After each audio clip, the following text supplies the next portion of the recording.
nuestro Instituto Nacional Irigoyeniano, que como todos saben, desde el mes de octubre ha establecido su sede y domicilio legal en este lugar, y esta es la primera reunión de este carácter, en gran medida gracias a la gestión de nuestro querido amigo correligionario, compañero de ruta Mario Scholz, siempre encargado de las cuestiones de las relaciones internacionales, tanto en los bloques parlamentarios como en nuestro partido, un hombre que trabajó muy cerca del presidente Alfonsín y que ha sido el vehículo para que hoy tengamos esta visita de lujo que nos brinda el señor embajador.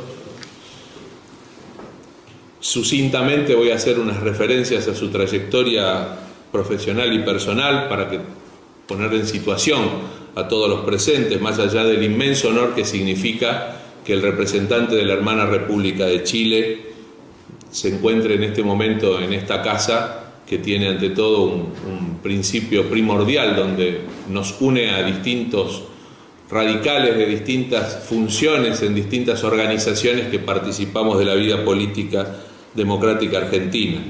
Don José Antonio Viera Gallo es abogado de la Pontificia Universidad Católica de Chile, ha sido secretario de Ministros de la Corte Suprema de Justicia entre 1965 y 1967, subsecretario de Justicia entre 1970 y 1972, director del Centro Chile América y director adjunto de IDOC International, director del Centro de Estudios Sociales, CESOC, 1984-1989, diputado por el Distrito 44, durante los periodos legislativos 1990-94 y 1994-98, siendo presidente de la Cámara desde el 11 de marzo de 1990 al 21 de julio de 1993. Fue senador por la región de Biobío.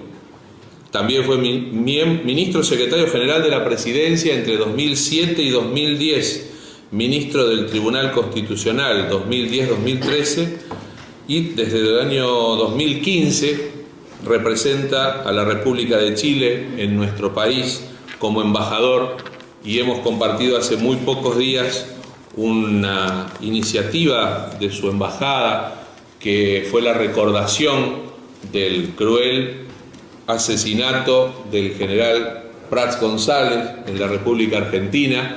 Se hizo un homenaje en los jardines circundantes con la colocación de una placa, los jardines circundantes de la embajada chilena, y allí pudimos compartir un rato con el señor embajador, con sus ministros, con sus colaboradores de gabinete, y ya ahí estaba prácticamente avanzada la gestión para contar hoy con su visita y con su palabra en esta casa, que además para el Instituto Irigoyeniano tiene una significación muy importante, porque don Hipólito Yrigoyen, figura a la que dedica su obra esta institución, tuvo una importante acción en materia de unidad americana, de defensa de la integridad continental, de promoción de la hermandad entre los países del continente.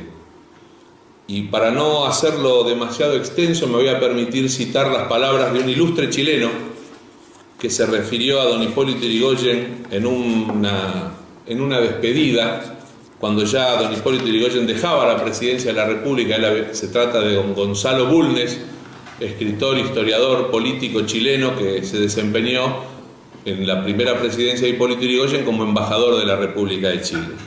En aquel entonces, el 12 de octubre de 1922, cuando Yrigoyen transfirió la banda presidencial a don Marcelo Torcuato de Alvear, el diario El Mercurio de Chile publicó este artículo de don Gonzalo Bulnes, muy extenso, pero yo he elegido dos parrafitos para referirme a él. Gracias a la política elevada del señor Yrigoyen, Chile y la Argentina han vivido en la concordia de la estimación y de la paz. Todo lo que Chile haga en su obsequio no será sino una retribución pequeña a su lealtad y a sus afectos. El gran mandatario tiene derecho a toda nuestra gratitud. El ciudadano argentino que se despoja hoy de la banda de los presidentes es una integridad moral, un gran carácter, una voluntad que no se doblega a ninguna influencia y su vida un código de preceptos inflexibles. A los anales ha permanecido siempre fiel. Desde hoy Irigoyen es para su país una doctrina, para Chile el anillo de oro que estrechará su confraternidad con la gran nación vecina.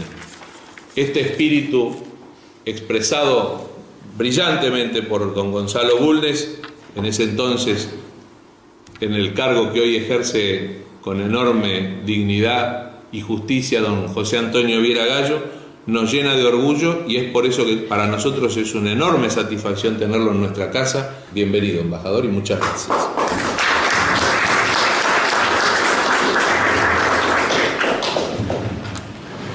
Yo les agradezco mucho la invitación, agradezco mucho al instituto, y para mí, por cierto, que es una gran satisfacción, además un compromiso, estar hoy día esta tarde con ustedes compartiendo algunas reflexiones. Ojalá pudiera seguir en la misma línea de don Gonzalo Bulnes, que hablaba también del presidente Irigoyen, porque fueron vínculos muy fuertes que se fueron incrementando desde el nacimiento de Chile y de la Argentina hasta el día de hoy, digamos. Así que nosotros somos continuadores de esas reflexiones, y creo que la figura de Irigoyen está muy presente con esa visión de hermandad de América Latina. Yo lo que pensaba hoy día compartir con ustedes son algunas reflexiones sobre los desafíos de nuestra región, que pueden servir como puntos de partida para una conversación, digamos. Lo primero que quisiera decir es que estas reflexiones son de carácter general y por tanto no se aplican en forma igual u homogénea a todos los países.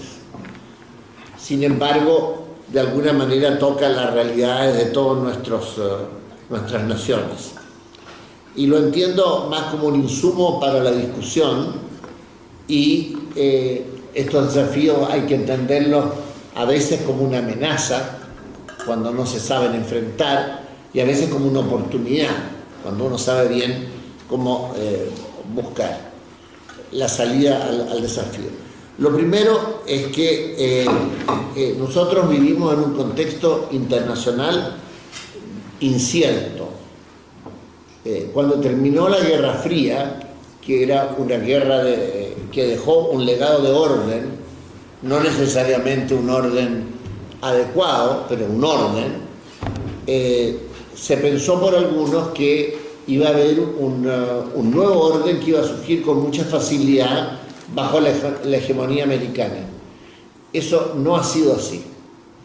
Y lo que nosotros tenemos en este minuto es un cuadro internacional donde están puestas en cuestión las reglas del orden internacional, no tanto por, pudiéramos decir, críticas que pudieran venir de aquellos que buscan una situación más justa, sino más bien están puestas en cuestión por aquellos que se sienten más dueños del poder. Y ese orden les parece como inaceptable porque consideran que su nación debe estar primero, más que el bien común. Entonces, terminada la Guerra Fría, vivimos en este mundo de incertidumbre. Hay muchos que así lo consideran. Yo puedo apelar, digamos, como una autoridad muy distinta a mi pensamiento, pero que sin duda de estas materias sabe, que el ex secretario de Estado Henry Kissinger, en su último libro, justamente lo que señala es eso. Y lo más probable es que para llegar a que se establezca un nuevo orden, que no sabemos cuál va a ser tampoco, pasará bastante tiempo. Entonces nosotros vamos a vivir y vamos a hacer política en una situación de bastante incertidumbre. En el caso de América Latina, lo que primero se advierte es un retiro de la política americana de la región, que se ha acentuado con el presidente Trump, pero que venía incluso de antes. O sea, los Estados Unidos ahora tienen muchos problemas en muchas partes del mundo, y de América Latina prácticamente preferirían no ocuparse, salvo de cosas que sean muy puntuales, que para ellos sean una dificultad mayor.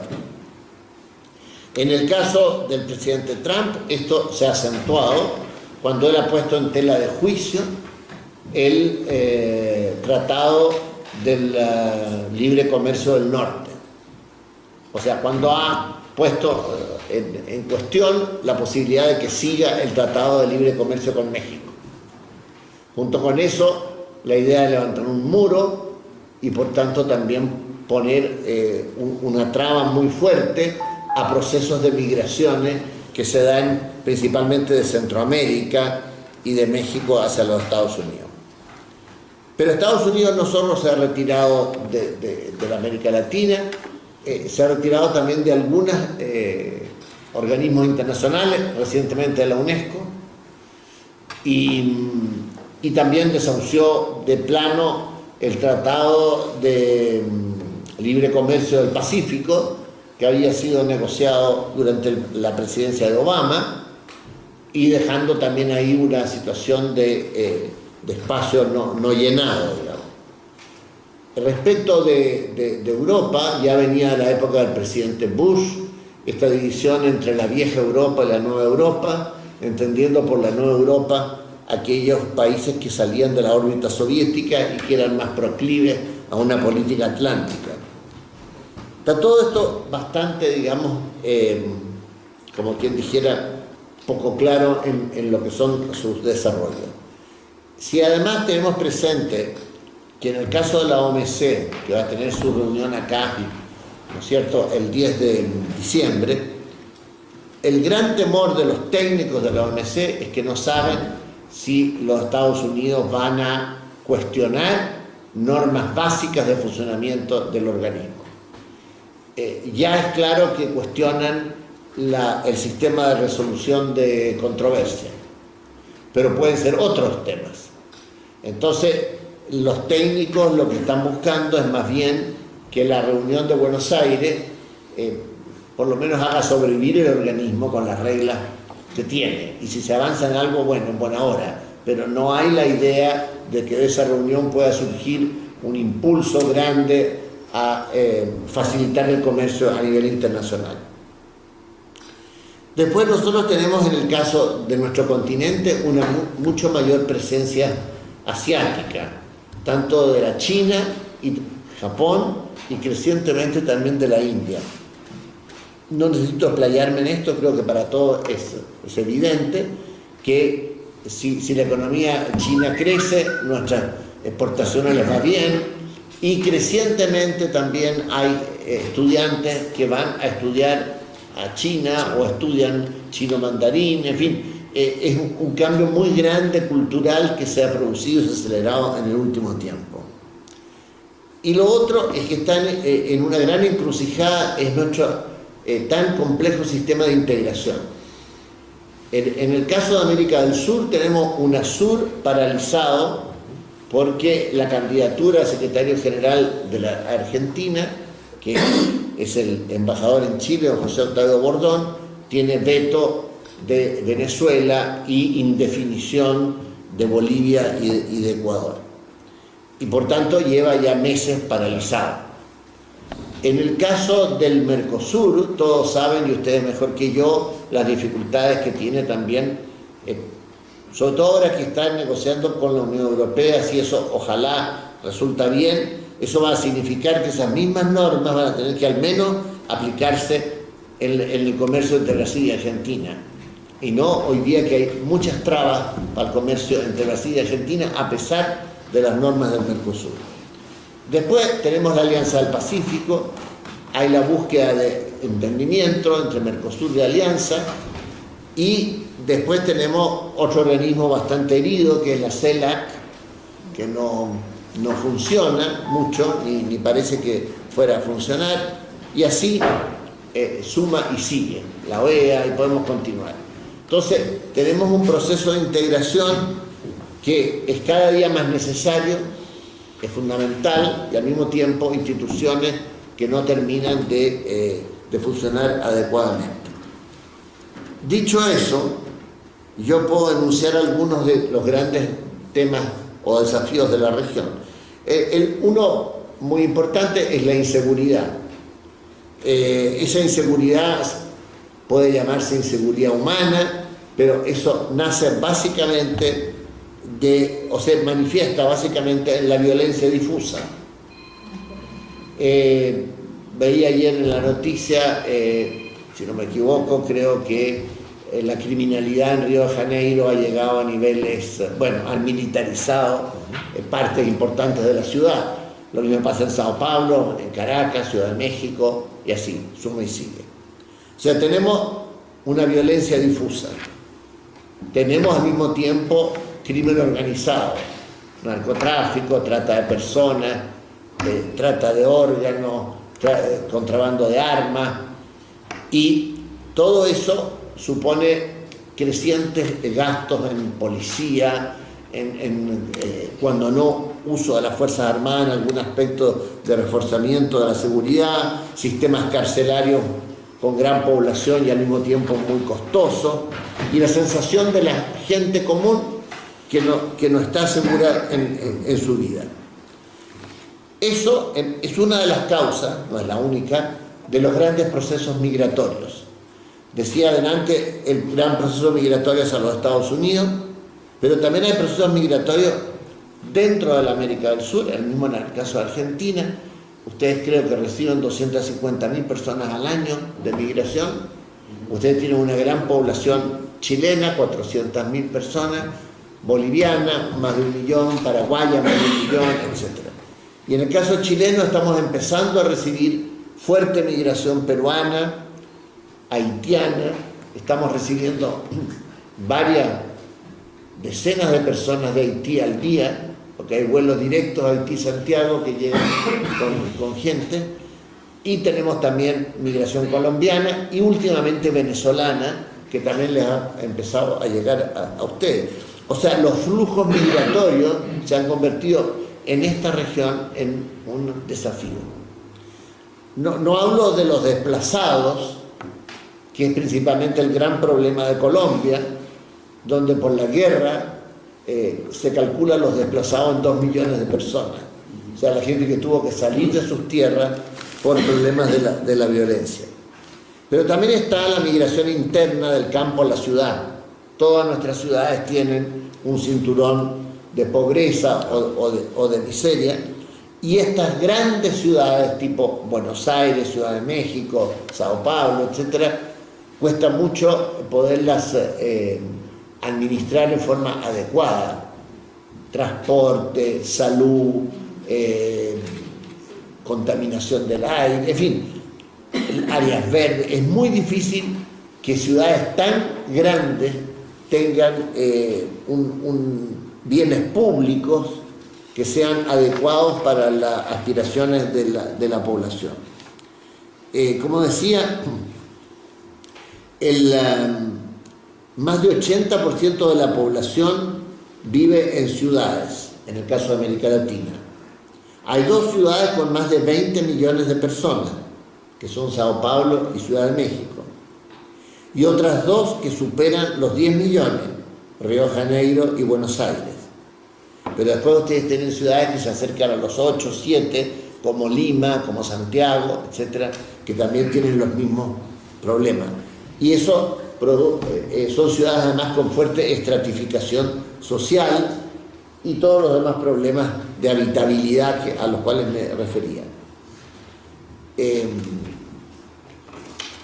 Esos son como grandes problemas de la sociedad. Ahora, en el caso de la economía, lo que nosotros tenemos es un descenso del crecimiento y la pérdida de competitividad global. Esto es particularmente grave respecto del Asia, donde la competitividad es mucho mayor. La gran pregunta es, ¿cómo lograron los países llamados tigres del Asia desarrollarse mucho más rápido que los países de América Latina? ¿Y por qué? Y todo parece ser que ellos lograron alguna relación virtuosa con el Japón y con la integración en cadenas de valor o cadenas productivas que hicieron que las empresas japonesas, junto con se ubicaran en otros países del Asia, y eso fue como una locomotora para muchos de esos países. Pero sin embargo hay algunos índices positivos. Las exportaciones de la región han subido un 17%, la mayor parte de esas exportaciones van a la China y a los Estados Unidos, y los precios de las materias primas comienzan a recuperarse después de una caída muy grande a partir del 2008. Es como quien dijera, el fin de la recesión que hubo en materia comercial. Bueno, ojalá así sea, digamos. El gran desafío nuestro es incrementar la productividad, cómo competir. Y muchos de nuestros países sufren lo que llaman la trampa de los países de desarrollo medio. O sea, no pueden competir con países que pagan menos su mano de obra, porque los productos son más baratos, que es lo que pasa con el Asia. Y tampoco pueden competir con países desarrollados que tienen tecnología muy avanzada, con robots, etcétera, que también producen a menor costo. Entonces estos países que están en el medio no logran, obviamente, y no queremos que la mano de obra sea mal pagada, pero no logran tampoco dar el salto tecnológico necesario. De ahí la importancia de que estos países se unan a cadenas de valor que les permitan aumentar, digamos, su productividad y entrar en un flujo positivo de bienes y de servicios. Todo esto supone mejorar nuestra conectividad de infraestructura y la interconexión energética. Todavía nosotros no tenemos, Argentina tiene bastante, pero no tenemos en toda América del Sur interconexión energética. Y los problemas de interconectividad son muy grandes. Nosotros hemos intentado avanzar bastante con Chile y lo hemos logrado, Chile-Argentina, con el túnel de Agua Negra, el túnel de Las Leñas, el ferrocarril Salta-Antofagasta, pero la verdad que nos falta mucho, digamos, para que esto pueda funcionar en forma fluida. Y obviamente que la producción de bienes del interior de la Argentina debiera tender a salir por el Pacífico, sobre todo la producción minera. Ustedes no pueden desarrollar bien una minería si después tienen que trasladar eso 1000 kilómetros hasta un puerto de Rosario o más. A eso hay que sumar que este desarrollo medio que se ha alcanzado y que la Argentina tiene hace tantos años, lleva en general a una creciente insatisfacción de las clases medias, porque vienen saliendo, muchos de ellos son a veces de situaciones de precariedad, pero tienen una situación que es inestable y por tanto tienen mucho temor a volver a situaciones de pobreza o de carencia. Y por otra parte, cada vez se aspira más a bienes y servicios que la sociedad tal vez promete, pero que no está en condiciones de dar. Yo pongo un ejemplo, cuando siempre me quedó muy grabado, cuando era parlamentario, hubo una huelga de pescadores artesanales en una caleta de mi circunscripción, y yo fui después de varios días a hablar con los pescadores, y una señora que dirigía la olla común, decimos nosotros, me dice, pero a mí no me alcanza, y ustedes han puesto la veda a un pescado, al jurel, un tipo de pez, etc. ¿Y qué voy a hacer? ¿Y cómo le voy a pagar la universidad a mis hijos? Entonces yo reflexioné para mis adentros y dije, cuando yo era joven, esta señora o su madre jamás pensó que su hijo iba a ir a la universidad. O sea, no tenía ese problema. Hoy día el problema, el malestar de ella es porque ha progresado, pero es un progreso desigual que no alcanza a satisfacerla. Y lo otro que a veces no se entiende es que el progreso produce también amenaza a la gente. Otra cosa que me quedó muy grabada, cuando hicimos una autopista que unía dos ciudades del sur de Chile, Concepción y Chillán, había pueblos intermedios, entonces me acuerdo de uno de esos pueblos decirle, mire lo que hemos hecho, como hacen los parlamentarios, hemos logrado, ¿no? Porque uno pone un poco de su parte, hemos logrado que se haga esta autopista, etcétera, etcétera. No la queremos. porque nuestros hijos van a ir a la ciudad, a Concepción, ahí se van a ir a divertir, va a ir la droga, etcétera. Preferimos estar como estamos. O sea, también el progreso produce tensiones psicológicas, tensiones en la familia, y otra cosa que no los voy a aburrir, pero yo creo que parte del conflicto con el pueblo mapuche tiene que ver con el progreso. Porque la distancia que hay entre el lonco, que es el abuelo, que a lo mejor no sabe escribir ni leer, y el muchacho líder que fue a la universidad, que a lo mejor hizo un posgrado en el extranjero y que tiene conciencia de sus derechos como etnia, ese conflicto es tremendo. Es tremendo. O sea, yo también recuerdo en comunidades mapuches que me decían, pero yo le decía, pero fíjese que ahora el hijo va a ir a la universidad, es lo que no queremos, decía, porque se va a ir a la ciudad, no lo vamos a ver nunca más, quizás qué costumbres va a tener. Entonces, esa tensión genera, o sea, el progreso no genera felicidad, sino que genera angustia muchas veces. Por lo menos, digamos, puede generar hasta insatisfacción.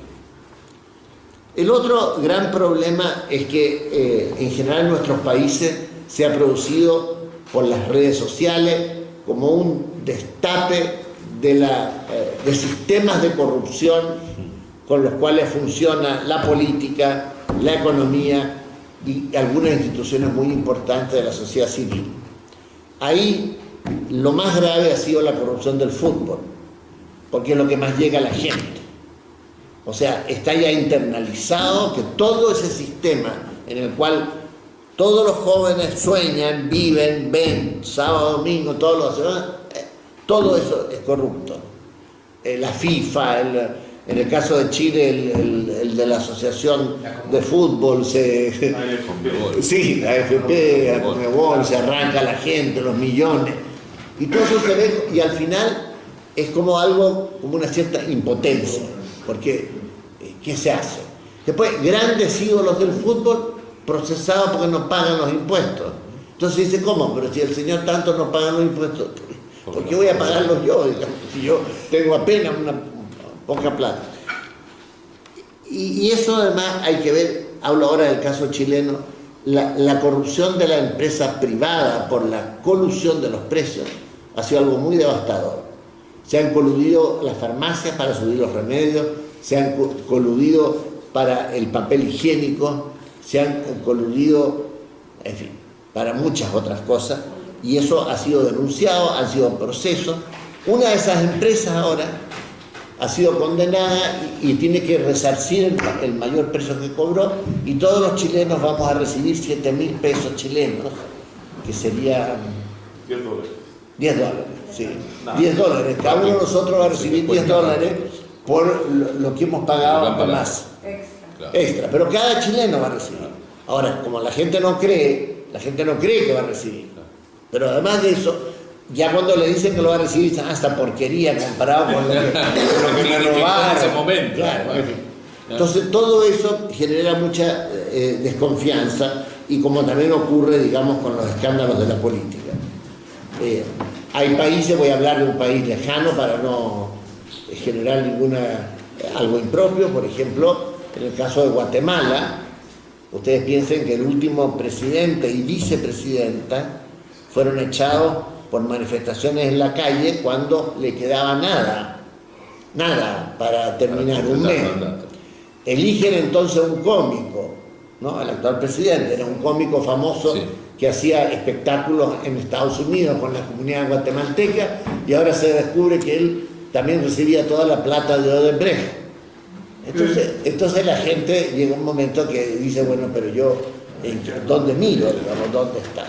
En el caso chileno esto ha sido muy grave, no tanto por los montos, pero ha sido bastante difuso en muchos partidos, empresas, cosas, financiamiento ilegal de la política, y a eso se han sumado también otras instituciones que han tenido problemas complejos. Entonces también el ciudadano siente como una especie como de desamparo. Lo otro es el medio ambiente. Bueno, yo creo que aquí ha sido muy clarividente la encíclica del Papa, lo digo, no lo digo solo porque es argentino, sino que, porque de verdad ha sido algo, hubo incluso un libro del BID sobre esto, la defensa del medio ambiente, pero lo que me interesa es que la gente lo vive básicamente como una amenaza. O sea, cuando yo leo en el diario que hay más gente que muere por enfermedades derivadas de la contaminación ambiental que por cáncer, o que haya contaminación que produce cáncer, uno dice, bueno, vivo en una sociedad hostil, o sea, hemos creado una sociedad en que me enveneno, digamos, me estoy envenenando. Acá no se nota en Buenos Aires porque ustedes tienen aquí un maravilloso viento que va y viene, pero los que han ido a Santiago se darán cuenta del enorme desafío de la contaminación de esa ciudad, que ha mejorado, pero incluso es tremendo. A eso sumemos los problemas de pobreza, sobre todo de pobreza infantil,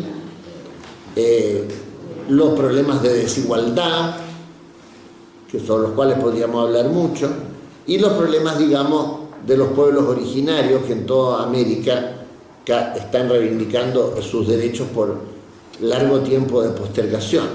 Esa reivindicación muchas veces se hace por métodos que no son los adecuados, por métodos violentos, y se produce una especie de mesianismo antropológico, así, pero la demanda de fondo es una demanda, digamos, de tener un espacio en la sociedad en que viven. Todo esto ha llevado también, acá en Argentina es menor, pero en otros países, a una desvalorización de la política. En la próxima elección, por ejemplo, yo miraba ahora una encuesta que salía en Chile, 60% de la familia no hablan nunca de política, porque no les interesa. Que vean algún programa político de televisión, creo que, no sé, más de 60, no ven nunca, cambian el programa. O sea, se ha producido una ruptura entre la vida privada, cotidiana, y la vida pública. La gente lo que le importa es que me dejen vivir en paz, que yo pueda progresar, mi trabajo, y que no se metan conmigo, como es en el caso de Chile. Claro. No hay una proyección una concepción de la solidaridad, de la responsabilidad colectiva, de formar parte de un conjunto. En la próxima elección se calcula que va a votar un 43% de personas. Eso digo, es muy poco. Eso es muy preocupante. Ahora, no es fácil de remediar. Claro. O sea, es muy fácil hacer un discurso, decir, tienen que hacerlo. Después vaya uno a cambiar la mentalidad de fondo que hay detrás de eso, de una sociedad mucho más mercantil y más individualista. Ahora, esto también en parte explica un debilitamiento de los partidos políticos, que son como eran, como portadores de una visión del mundo. Si la gente es desconfiada, individualista, no está con el ánimo, como quien dijera, de llevar adelante grandes proyectos de transformación. Y eso supone también, cuando la gente se siente muy amenazada en su vida, recurrir a situaciones de autoritarismo. Hay ciertos fenómenos en Europa en que uno queda muy preocupado porque son autoritarismos de extrema derecha que en su minuto fueron protagonistas de la guerra y fueron protagonistas del drama que vivió ese continente. O bien de cosas fantasiosas. O sea, que en Italia uno de los partidos ahora mayoritarios sea, le llaman el Cinque Stelle, que es, sí, lo dirige otro cómico, ¿no? Pepe. Sí, por eso digo. Bueno, para no hablar de otro. Bueno, entonces todo eso son síntomas graves. Lo mismo estos síntomas de autoafirmación, por ejemplo, con ahora de secesión, ¿no? Porque dice, esta provincia mía es más rica, entonces yo no tengo por qué financiar los otros. Eso es lo que hay detrás, al final. Pueden haber causa histórica, etcétera, pero al final es que yo no quiero pagarle al otro. Acaban de hacer un referéndum en Lombardía y en el Véneto, la Liga Norte, justamente para pagar menos impuestos. ¿Por qué? Porque dicen ellos que no tienen por qué financiar la Italia del Sur o la burocracia romana. Bueno, todo esto lo he dicho no como para sembrar un pesimismo, sino que para mostrar la dificultad en la cual nosotros nos movemos y donde debiéramos unir la mayor cantidad de fuerza para sostener la democracia, predicar valores de solidaridad, corregir las desigualdades del mercado, asegurar la paz, el valor de los derechos humanos, en fin, las grandes cosas que han definido, en este caso, al Partido Radical acá en la Argentina, y afianzar esos valores, porque no se saca mucho hoy día si cada uno va por su cuenta pensando que va a realizar su pequeño o gran proyecto, cuando el mundo está ante una ola que se viene encima, que va a pasar por encima de todas esas fuerzas. Lo que tiene que hacerse más bien es unir toda digamos, aquellos que pueden estar por valores que fundamentan al final nuestra opción de civilización. Y eso supone que haya, ojalá en el continente, un proyecto en el sentido genérico que sea de desarrollo integrador, sostenible, inclusivo, y donde la protección social esté adecuadamente financiada, donde haya responsabilidad fiscal, transparencia, probidad y sobre todo buscar canales de participación de la gente joven para que sostenga en el futuro estos ideales. Bueno, estas son algunas ideas para compartir hoy día con ustedes acá en esta importante sede del Instituto Irigoyen. Nosotros se lo agradecemos. Sí, claro. Bueno, la verdad que hemos tenido la dicha de compartir y escuchar esta magnífica y sintética y precisa exposición del señor embajador, que más que como diplomático habló como estadista. Una de las paradojas es que Chile tiene tratados de libre comercio con 65 países, pero no tenemos capacidad productiva suficiente para cubrir la demanda. Entonces la asociación con Argentina es como dijera lógica. Yo creo que esto hay conciencia suficiente en Chile, cualquiera que sea de las fuerzas principales, digamos. Puede haber fuerzas marginales que no, pero en general sí, o sea, si hay alternancia en el poder, esto no va a cambiar, no va a cambiar. Lo que sí es que todavía falta pasar del discurso a los hechos, salvo las grandes empresas. O sea, hay ya grandes empresas argentinas, Arcor, por ejemplo, que está en Chile y aprovecha todo esto. Lo que yo no entiendo por qué no lo hace la mediana empresa argentina, que tiene mucha potencialidad, diseño, modernidad, etcétera, y tendría un mercado enorme para poder conquistar. Lo que pasa es que era el proyecto del túnel de baja altura de Mendoza. Sí. Ese era un proyecto bastante de mucha ambición. Eran un túnel de 50 kilómetros. Nosotros ahora que vamos a empezar el túnel de Agua Negra, que va a unir San Juan con Coquimbo, ese túnel es de 14 kilómetros.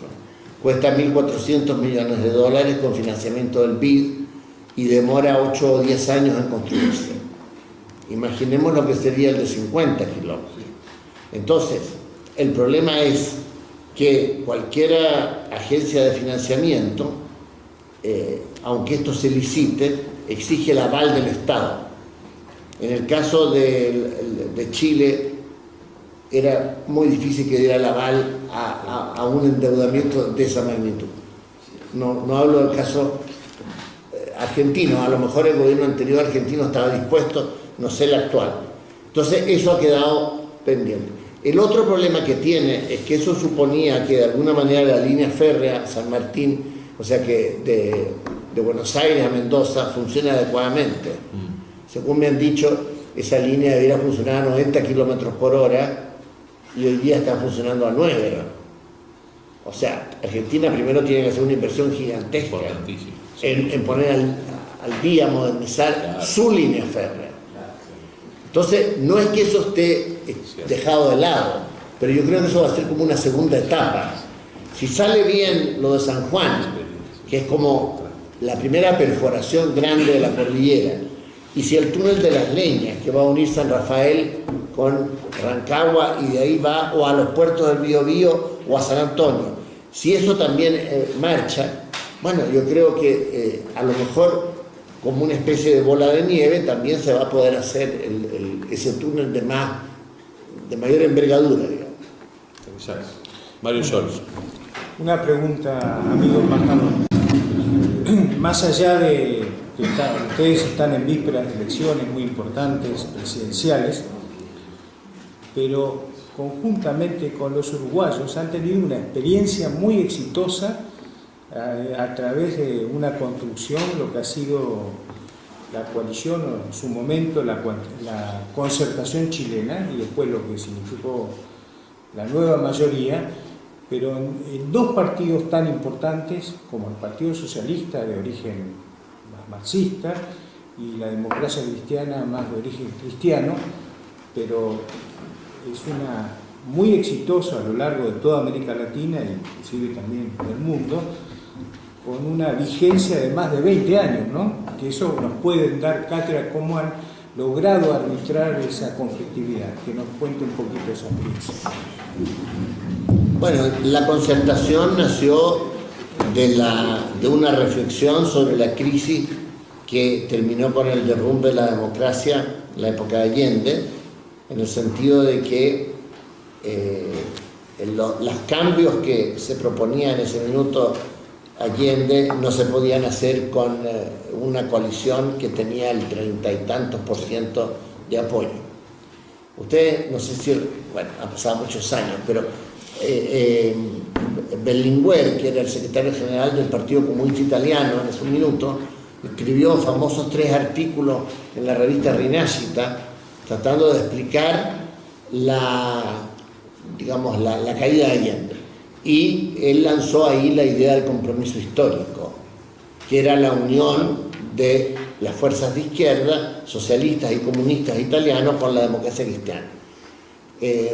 Eso fue muy debatido, todo muy criticado, en fin, pero la idea de que si uno quiere hacer grandes transformaciones, cualquiera que ellas sean, no basta la mayoría más uno, no basta ni siquiera la mayoría parlamentaria. Lo que tiene que hacer, ahí se remontaba a una tradición del pensamiento de Gramsci, lo que tiene que hacer es construir un bloque social, cultural, político suficientemente sólido para que respalde esos cambios, digamos, y no simplemente aprobar una ley con un voto más.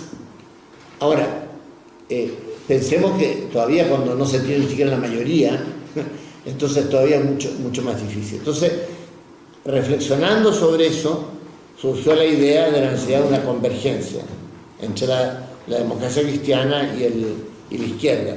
Eso había pasado, eso había tenido ya dentro de la propia democracia cristiana algunos planteamientos anteriores, por ejemplo, de líderes como Radomiro Tomic, que hablaba de la unidad social y política del pueblo, o el mismo Bernardo Leyton, bueno, en fin. Pero ahora, eso coincidió curiosamente con que en el caso chileno el Partido Comunista, influido por la Unión Soviética, tomó una opción armada contra Pinochet, que era armada y social, de lucha social, pero armada también, creando un frente militar, que era el Frente Patriótico Manuel Rodríguez, lo cual produjo una ruptura con el resto de las fuerzas que se oponían a Pinochet. Y entonces eso también facilitó la concertación, porque era más difícil, en épocas todavía de Guerra Fría, unir Partido Comunista y Democracia Cristiana. Ahora era socialista hasta Democracia Cristiana, y ahí había ejemplos, sobre todo como el centro izquierdo italiano, que había gobernado muchos años después de la guerra, etc. También en Holanda había algunos países. Y así se formó la concertación, un poco por consecuencia de lo que había pasado y por necesidad. A poco andar, ese conglomerado descubrió que tenía que inventar un proyecto político para llevar adelante.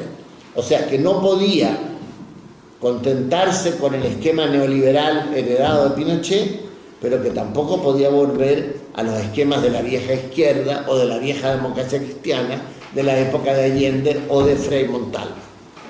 Y así surgió un proyecto nuevo, que se le podrá poner el nombre que se quiera, crecimiento con equidad, desarrollo inclusivo, bueno, da lo mismo el nombre, que buscaba, digamos, combinar en forma armónica mercado y Estado, sociedad civil, y eso produjo estabilidad en el tiempo y se ganaron las elecciones, también por el hecho de que la derecha que se presentaba en ese minuto aparecía todavía muy ligada al periodo dictatorial.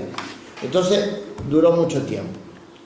El problema que pasó es que, como todas las cosas en la vida tienen su ciclo, también las cosas se desgastan, las ideas se van agotando, y entonces surgió una nueva generación que empezó a plantear insatisfacción respecto de ese proyecto, que ese proyecto era insuficiente, que ese proyecto no andaba al ritmo que debía, que ese proyecto había en algunos casos hecho cosas negativas, en fin.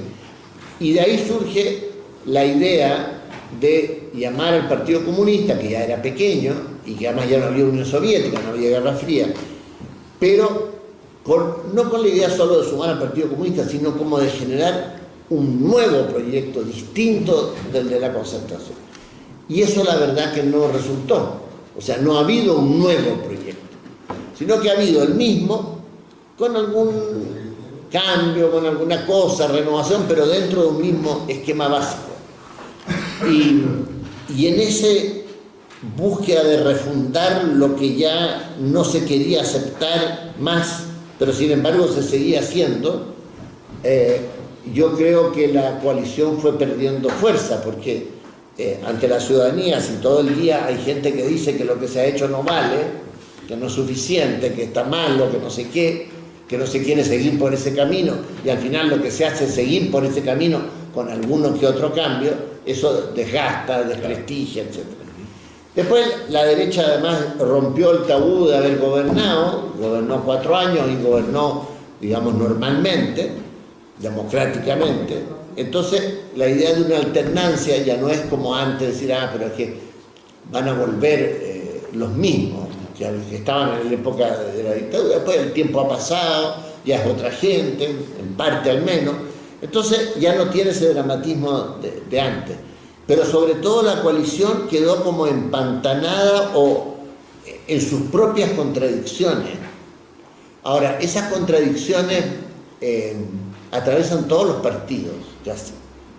O sea, es injusto cuando se dice, mira, no, esto es culpa de tal partido. No, es casi de todos, que es como... Pero es un fuerte debate que hay dentro de los partidos de la Internacional Socialista muy grande, muy fuerte, y que no se acierta con una fórmula, que si los esquemas antiguos del estado de bienestar, cambiados, remozados, están vigentes, o si hay que buscar un esquema nuevo, que en su minuto se llamó, por ejemplo, tercera vía, neolaborismo, etcétera, o como se le quiera denominar, que trate de combinar de otra manera mercado y Estado.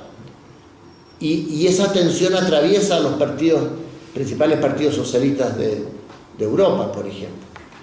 Atraviesa también fuerzas en el Brasil, por ejemplo, entre el partido de Fernando Henrique Cardoso y el PT. Bueno, y así, o sea, como que en el mundo de hoy, digamos, también a las fuerzas de izquierda no comunistas les cuesta mucho idear una política, no solo a la cual adhiera la gente, sino que también una política en que quienes la hacen se sientan conformes, se sientan satisfechos. Porque no puede estar una persona haciendo todo el día política si está pensando que lo que está haciendo no sirve. Hay una contradicción vital, digamos. Ahora, esto a mí me quedó muy graficado. Me tocó ir a un congreso del PSOE cuando eligieron a Rodríguez Zapatero.